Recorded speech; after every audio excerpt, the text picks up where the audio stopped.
This is your workout C for the month. Let's break it up into these little couplets or pairs of exercises that you'll go back and forth between before moving on to the next pair.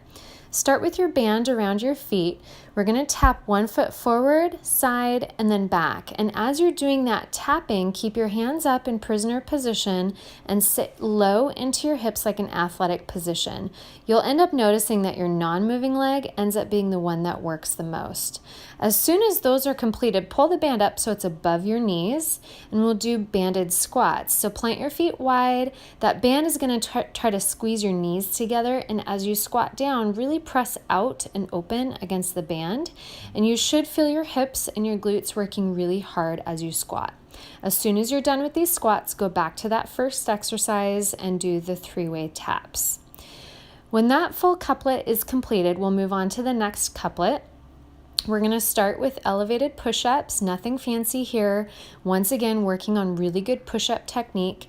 If you want to give yourself a challenge, you can start to lower yourself a little bit closer to the floor. Next, we'll set up for split squats where we actually add a little pulse in here. So we're going to sink all the way down into your split squat, come all the way up, or come halfway up, go down again, then come all the way up. So down, half, down, up. The challenge with this is making sure that your forward leg, that knee needs to point straight forward, and that your posture is really upright and your elbows are pulled back throughout the motion. So as soon as that's completed, go right back to your push-ups and do your push-ups again.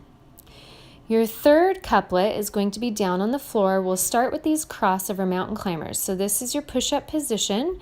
Draw one knee forward towards the opposite elbow. It probably won't touch, and that's okay. Do your best to not round your back as you pull that knee forward. From there, move into a side plank position. We can either do it full length side plank or modified so you're on your knees. So your knees end up being the pivot point. Either way, make sure that your hips are pressed forward and that you're really flat down the front side of your body. So we'll do a hold on one side and then a hold on the other side. You might have to play around with your elbow position to get your shoulder really happy, but ideally your elbow should be directly below your shoulder. Go back and forth between those two exercises, and then we'll finish with this final couplet where we sit in an athletic position up on the balls of your feet. See how quickly you can hop your feet apart. If that's too much jumping for you, just stay low in that position and do these taps. As soon as that's completed, we'll finish up with a total body extension, or what I like to call fake jumps.